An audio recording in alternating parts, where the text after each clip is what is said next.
Hello everyone. Today we will going to read our new chapter in reader part, The Clever Judge of Baghdad.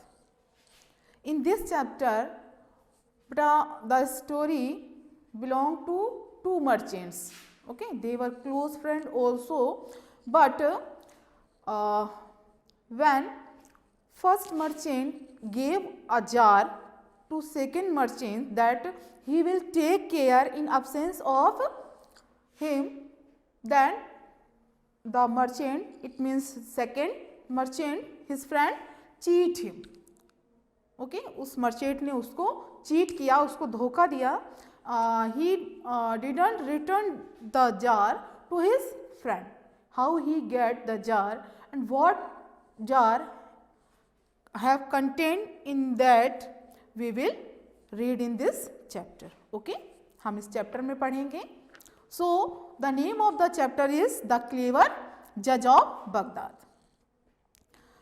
Now here is a flower and you have to fill it by the qualities of a judge.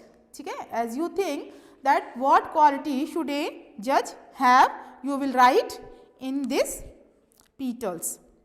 Now start the chapter. Let us read a story about a caliph of Baghdad who ended a disagreement at the court by following the tips of a young boy. Let us read a story. चलो आज हम एक story पढ़ते हैं about A caliph. Caliph means होता है खलीफा. ये एक मुस्लिम लीडर होता है. ठीक है, रिलीजियस मुस्लिम लीडर जो होता है उसको हम कैलिफ बोलते हैं. ऑफ बगदाद, बगदाद का. हु इंडिड ए डिसएग्रीमेंट, जिसने एक बहस को, ठीक है, इन डिसएग्रीमेंट मीन्स बहस को, एट द कोर्ट बाई, जिसमें जो बहस थी कोर्ट के द्वारा ख़त्म कर दी गई थी. Following the tips of a young boy, एक यंग बॉय के दिए हुए कुछ टिप्स से इस स्टोरी में जजमेंट होता है. ओवर 1000 years ago, हजारों साल पहले की बात है. In the reign of the famous caliph Haroun al Rashid, there lived in Baghdad a merchant. बहुत साल पहले की बात है, बगदाद में एक खलीफा था. ठीक है, ऑफ द फेमस कैलिफ, जो राज्य था वहाँ का बगदाद का. तो एरोन अल रस्टिद नाम का कैलिफ था, खलीफा था. They are lived in Baghdad, जो कि बगदाद में एक मर्चेंट रहता था. He needed to travel on an extended journey, उसको एक लंबी यात्रा पर जाना था. He had to find a safe place to leave his private treasure, वो एक सेफ प्लेस ढूंढ रहा था जिससे कि उसके पास में जो खजाना था उसको वो सुरक्षित रख सके. 1000 pieces of gold. What was the treasure? 1000 pieces of gold. 1000 सोने के पीस थे.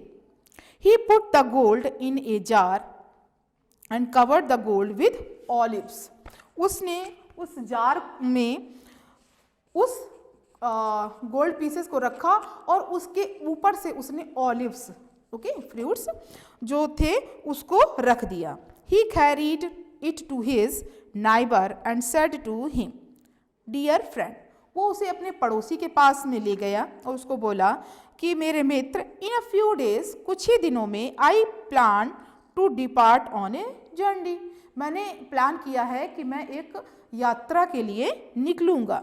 Please take charge of a jar of olives for me till I return, जब तक मैं वापस नहीं आ जाता हूँ तब तक मेरा जो ये ऑलिव्स से भरा हुआ जार है आप इसकी देखभाल करना या इसका जिम्मा लेना आप.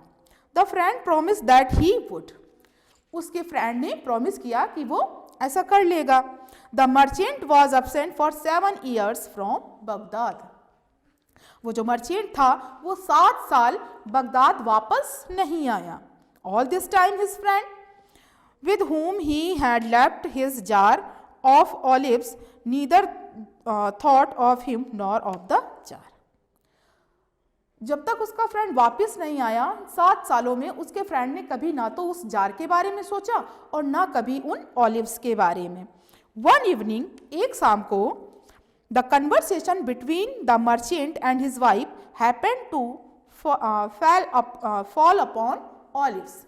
एक शाम को वो जो मर्चेंट था, वो जो फ्रेंड था उसका, वो बैठे हुए थे और उसकी वाइफ बैठी हुई थी, ठीक है। तो उन दोनों की बातचीत हो रही थी। अचानक से बात करते करते उन्होंने टॉपिक चेंज किया और उनका टॉपिक स्टार्ट हो गया वही ऑलिव्स जार पर, ठीक है, कि वो ऑलिव्स अब किस कंडीशन में होंगे। Now that you speak of olives, हाँ तो तुम उन ऑलिव्स के बारे में कुछ कह रही थी। Said the merchant to his wife, merchant ने अपनी वाइफ से कहा, you remind me of a jar, तुमने मुझे याद दिलाया था उस जार के बारे में, that my friend left with me 7 years अगो, जिसे मेरे फ्रेंड ने 7 साल पहले मुझे दिया था। I wonder that has become of the olives, मुझे बड़ा आश्चर्य होता है कि उस जार में ऑलिव्स थे। Give me a plate and candle, मुझे एक प्लेट और कैंडल दो। I will fetch some of them and we will taste them, अब मैं उस जार में से कुछ ऑलिव्स को लेकर आता हूँ और उनको टेस्ट करता हूँ कि वो सही हैं या खराब हो चुके हैं। Please husband said the wife, उसकी वाइफ कहती है कि सुनो, do not commit so base an action, जो काम तुम्हें करना नहीं है जो काम तुम्हें करना ही नहीं है या तुम्हें उस जार से क्या मतलब है, तो तुम उसकी बात मत करो। Beside do you think the olives can be good, और तुम अभी भी सोचते हो कि वो जो ऑलिव्स है वो अभी भी अच्छी कंडीशन में होंगे, after they have been kept so long, जबकि वो कितनी लंबे समय से हमारे पास रखे हुए, they must all B spoiled, वो सब खराब हो चुके होंगे। नेवरदिलेस आफ्टर सपर, फिर भी रात का खाना खाने के बाद, सपर मीन्स रात का खाना, the merchant enter the warehouse, warehouse means होता है गोडाउन, गोदाम जिसको बोलते हैं, तो अपने गोदाम में जाता है। फाउंड द जार, उस जार को ढूंढता है। ओपन इट, इसको खोलता है। एंड फाउंड माउल्डी ऑलिव्स, और देखता है कि उसमें जितने भी ऑलिव्स थे वो सारे खराब हो चुके थे। But to see if they were all in the same condition to the bottom, चलो लेकिन देखता हूँ कि क्या ये, जब बॉटम मीन्स होता है नीचे का सिरा, ठीक है, तो क्या ये नीचे वाले जो ऑलिव्स हैं ये सही कंडीशन में है।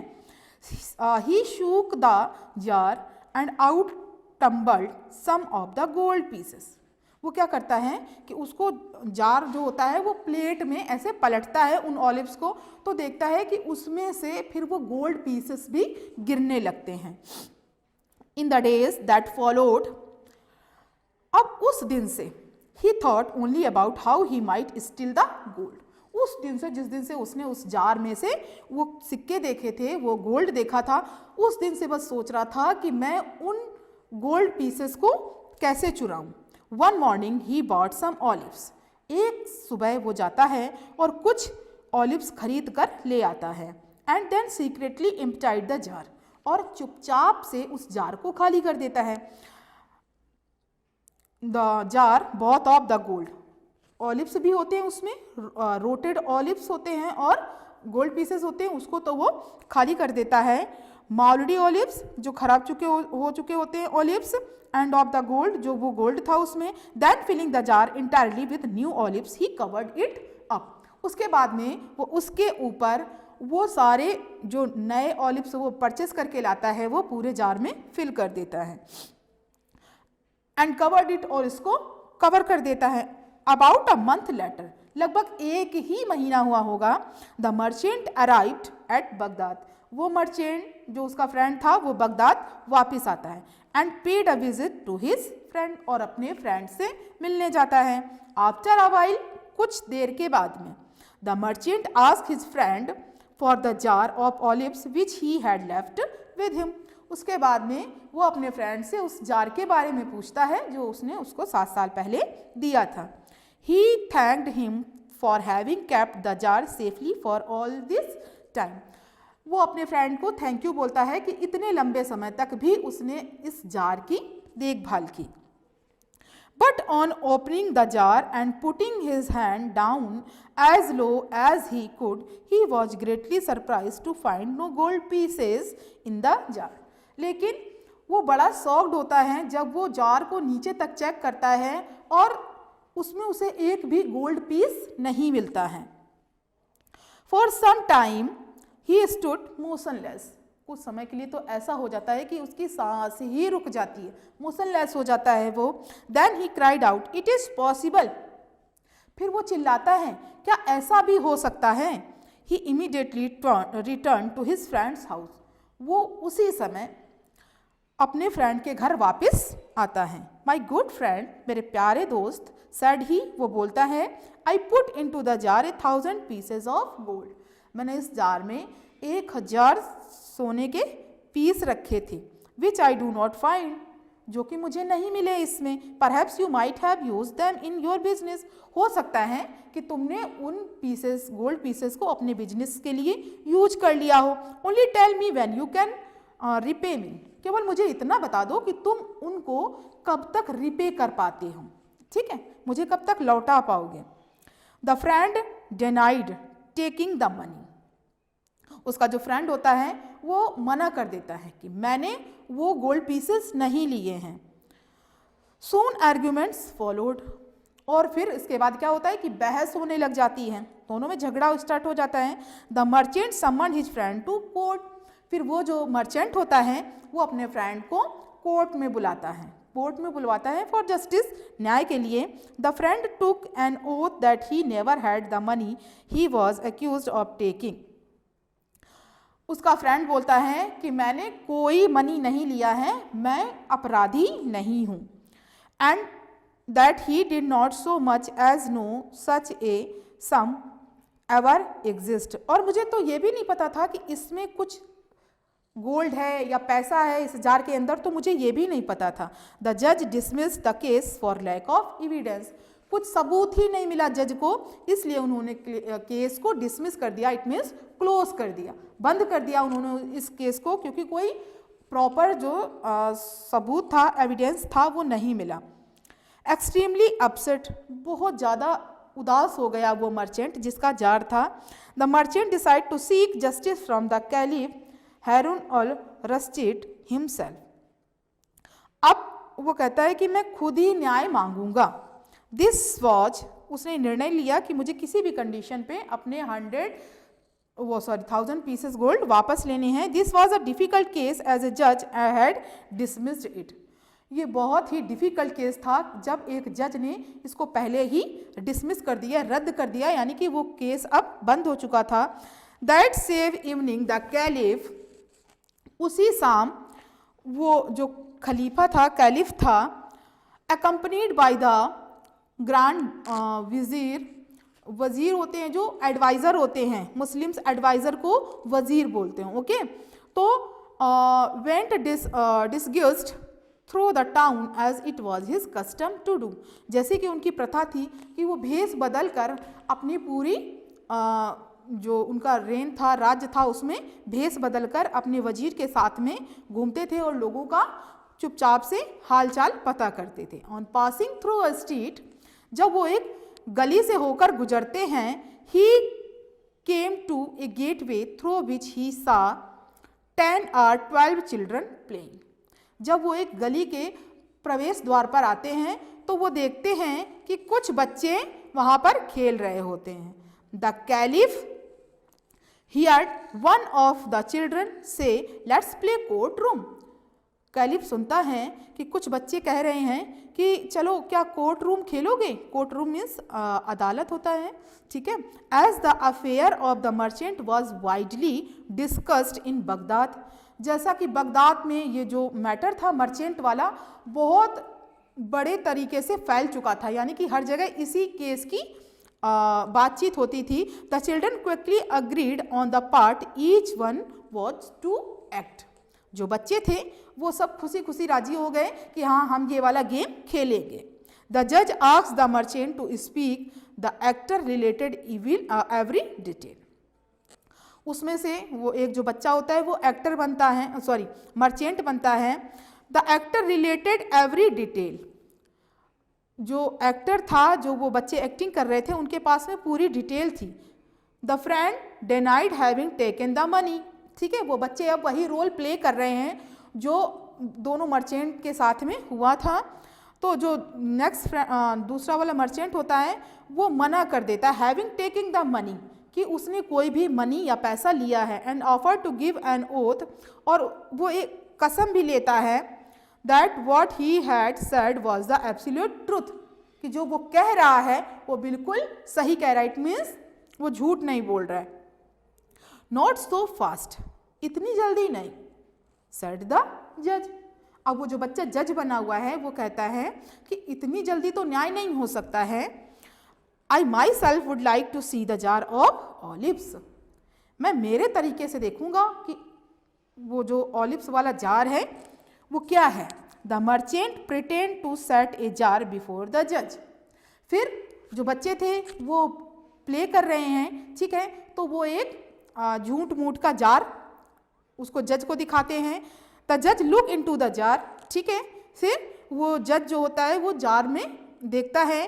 Pretend to eat some he said, फिर वो झूठ मूठ का उन ऑलिव्स को खाने का बहाना भी करता है, because they are playing the role.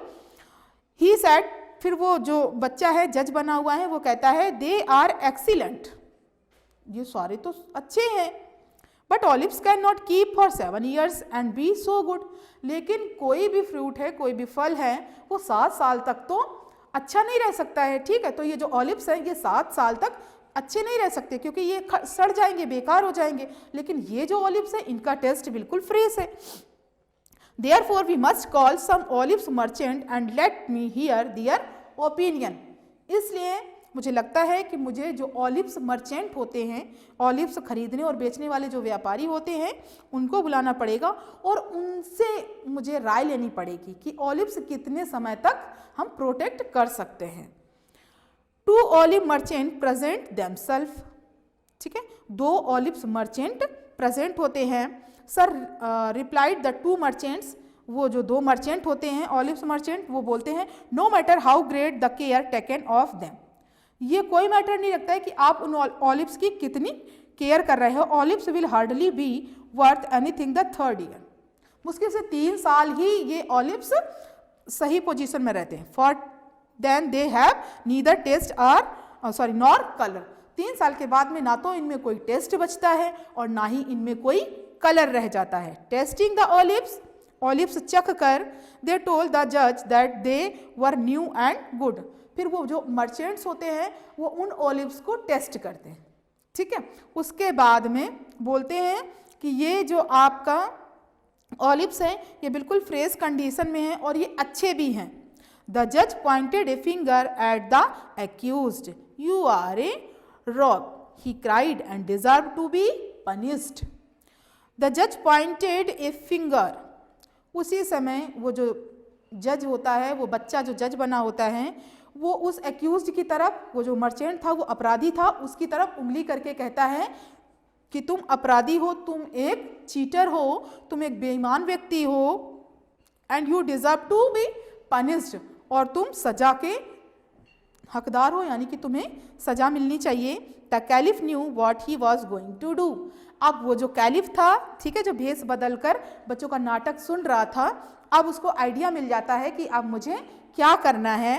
The real accused सा plainly that he opinions of the olives merchant would convict him, उसको समझ में आ जाता है कि वो जो अपराधी था वो दूर से ही दिखाई पड़ रहा था, लेकिन अब मर्चेंट्स जो ऑलिव्स मर्चेंट थे, इनके स्टेट पर ये क्लियर हो चुका है कि वो एक एक्यूज्ड है, वो एक अपराधी है।